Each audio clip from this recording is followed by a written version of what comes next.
Assalamualaikum warahmatullahi wabarakatuh. Perkenalkan, nama saya Devani Egidia Fiska, salah satu mahasiswi program Ilmu Komunikasi di Universitas Maliku Saleh dengan NIM 2102400125 kelas 3D Ilmu Komunikasi.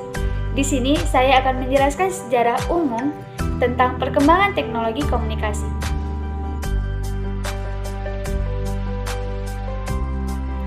Teknologi komunikasi mengambil peranan yang sangat penting dalam kehidupan umat manusia.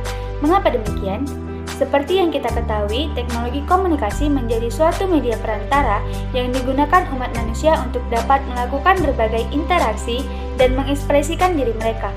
Umat manusia pun juga sudah merasakan bahwa dunia mengalami perkembangan yang sangat pesat, dan kita sudah dapat beradaptasi dengan perkembangan tersebut. Setiap harinya, bahkan setiap detiknya, selalu ada suatu kemajuan dan perkembangan yang terjadi di dunia ini. Perkembangan-perkembangan tersebut berhasil menghasilkan sebuah inovasi baru yang tentu sangat berguna bagi umat manusia di dunia. Perkembangan teknologi komunikasi ini merupakan suatu siklus yang akan terus-menerus berkembang seiring berjalannya waktu. Perkembangan teknologi komunikasi ini tentu membawa perubahan dalam aspek komunikasi sehari-hari. Pada zaman yang canggih seperti sekarang ini, atau biasa kita kenal dengan sebutan 4.0, kita dapat sangat kesulitan apabila hidup tanpa adanya komunikasi dan teknologinya. Kita tak mungkin dapat melakukan hal-hal dalam keseharian tanpa adanya komunikasi yang dijalin oleh umat manusia. Nah, sebelum menjelaskan lebih lanjut, mungkin ada yang belum tahu nih, apa sih teknologi komunikasi itu? Jika mendengar kata komunikasi, pasti sudah terbesit di pikiran kita, yaitu sebuah proses pertukaran informasi, baik itu kata ataupun data, yang disampaikan oleh komunikator kepada komunikan melalui media apa saja dan menimbulkan sebuah respon, dan dapat dikatakan dengan komunikasi yang efektif. Nah, teknologi juga memiliki makna sendiri, yang berarti sebuah sarana yang memiliki tujuan untuk memudahkan umat manusia dalam segala hal dan pasti demi kelangsungan dan kenyamanan manusia. Nah, dari kedua pengertian ini, dapat kita simpulkan bahwa teknologi komunikasi merupakan teknologi yang merujuk pada semua barang atau alat yang dapat digunakan untuk mendukung proses komunikasi, baik mengirim, menyampaikan, menerima, memproses, mengedit, mengolah, dan memanipulasi informasi. Selanjutnya, saya akan menjelaskan mengenai sejarah teknologi komunikasi. Yang pertama, teknologi komunikasi berupa lukisan goa. Lukisan goa ini diklaim menjadi metode komunikasi tertua di dunia. Metode ini mungkin ada pada zaman manusia purba, bahkan fungsinya sendiri juga diklaim sebagai pertanda adanya manusia purba dalam menandai daerah kekuasaan mereka. Tidak hanya itu, metode ini juga digunakan untuk merekam peristiwa penting pada saat itu, dan juga sebagai fungsi religius dan simbolis. Lukisan ini biasanya ada pada dinding atau langit-langit goa. Fungsi utamanya tentu saja untuk menyampaikan sebuah informasi. Yang kedua, ada teknologi komunikasi melalui simbol. Sekitar 10.000 tahun sebelum Masehi lalu, ditemukan sebuah ukiran batu yang disebut dengan petroglyphs, yang difungsikan sebagai media untuk menggambarkan sebuah konsep ataupun ide tertentu. Diketahui bahwa negara Cina menciptakan karakter-karakter yang digunakan untuk berkomunikasi. Seiring berjalannya waktu, huruf abjad pun tercipta dan teknologi komunikasi berkembang dengan bantuan dari terciptanya huruf alfabet tersebut. Nah, yang ketiga, teknologi komunikasi mengenai tanda asap. Tanda asap kerap dikenal sebagai sinyal yang difungsikan untuk mengirim pesan atau informasi. Penggunaan teknologi komunikasi tanda asap ini cukup populer dan paling banyak digunakan di Cina. Contoh penggunaannya adalah ketika seorang penjaga melepaskan sinyal tersebut ke udara. Asap akan diartikan sebagai sebuah pesan yang menuju ke tembok besar di Cina. Ada pula seorang sejarawan asal Yunani yang menggunakan sinyal ini untuk menggantikan huruf alfabet. Selanjutnya yang keempat, teknologi komunikasi penggunaan merpati. Orang-orang yang menggunakan merpati sebagai pengirim pesan, mereka biasanya akan meletakkan suatu huruf yang berukuran kecil di leher merpati tersebut, dengan harapan bahwa merpati itu akan sampai kepada penerima pesan. Merpati memiliki peranan penting dalam perkembangan teknologi komunikasi ini. Selanjutnya yang kelima, teknologi komunikasi sistem pos. Setelah berkembangnya zaman, manusia semakin sadar untuk menghentikan penggunaan merpati sebagai pengirim pesan dan beralih dengan menggunakan jasa kurir. Sistem pos ini membuat seseorang yang ingin mengirimkan pesan harus mengirimkannya ke orang lain dan akan dikirimkan ke penerima lewat layanan pos.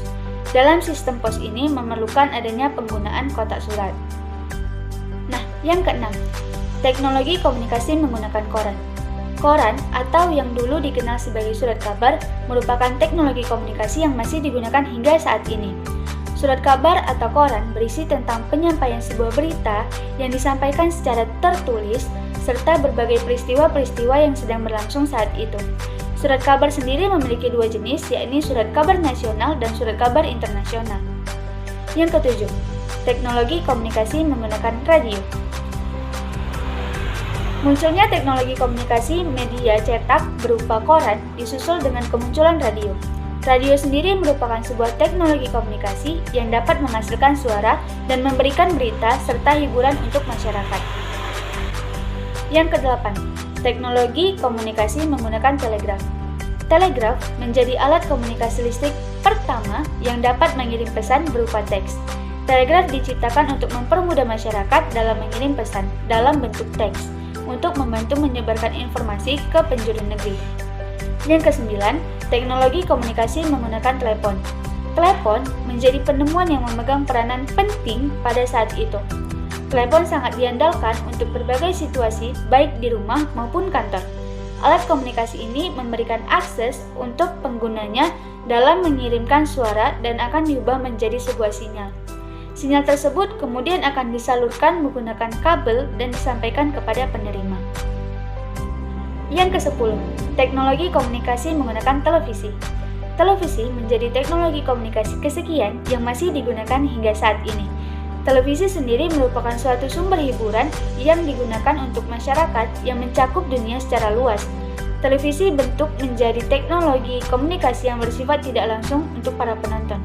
Awalnya, televisi memiliki tampilan hitam putih. Setelah perkembangan zaman terjadi, barulah televisi dapat ditonton menjadi lebih berwarna dan dilengkapi dengan berbagai fitur-fitur unik di dalamnya. Yang ke-11, teknologi komunikasi menggunakan komputer. Komputer diciptakan pada tahun 1930 oleh seorang insinyur bernama Vannevar Bush yang berasal dari Amerika. Setelah terjadi beberapa perkembangan, baru pada tahun 1970 komputer mulai dioperasikan menggunakan transistor yang lebih efisien. Seterusnya, komputer terus dikembangkan hingga menjadi teknologi komunikasi yang paling sempurna dan dapat melakukan berbagai pekerjaan yang sangat membantu pekerjaan umat manusia di dunia. Dalam perkembangannya, komputer juga dibekali dengan berbagai aspek handal dan aspek jaringan untuk menambah kegunaannya. Yang ke-12, internet. Dunia internet telah membawa orang-orang semakin dekat, terlebih setelah adanya website di mana Tim Berners menemukan WWW atau World Wide Web di tahun 1990. Kemudian satelit mendukung internet. Dengan internet, kita bisa mencari apapun dan di mana saja di seluruh dunia. Lalu, koneksi nirkabel mulai muncul pada tahun 1991. Sejak saat itu, orang-orang mulai kecanduan dengan internet. Terlebih sekarang, semua aktivitas sekecil apapun dari mulai kehidupan sehari-hari, bisnis, dan pendidikan tidak jauh dari penggunaan internet. 13. Surel atau email. Surel atau email merupakan salah satu media komunikasi yang paling formal dan biasanya hanya digunakan di kantor ataupun di kampus. John Vitale di tahun 1975 mengembangkan sebuah perangkat lunak atau software untuk mendukung surat. Semenjak penemuan surel, banyak platform surat menyurat yang sudah tidak digunakan lagi, sebab email terkesan lebih efektif untuk pencatatan dan juga hemat biaya. 14. Pesan teks. Teknologi komunikasi selanjutnya adalah adanya pesan teks, di mana berbagai penyedia jaringan digunakan untuk mengirimkan teks. Orang pertama yang mengirimkan pesan teks adalah Neil Papworth, yaitu seorang insinyur.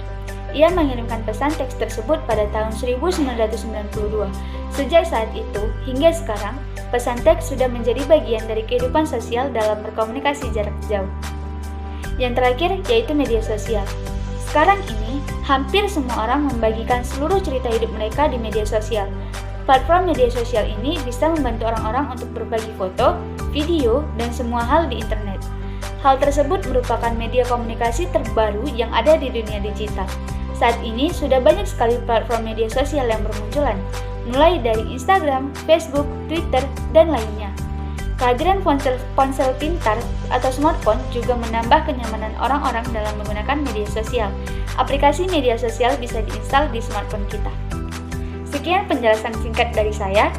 Apabila ada kekurangan, saya mohon maaf. Saya akhiri dengan Assalamualaikum warahmatullahi wabarakatuh.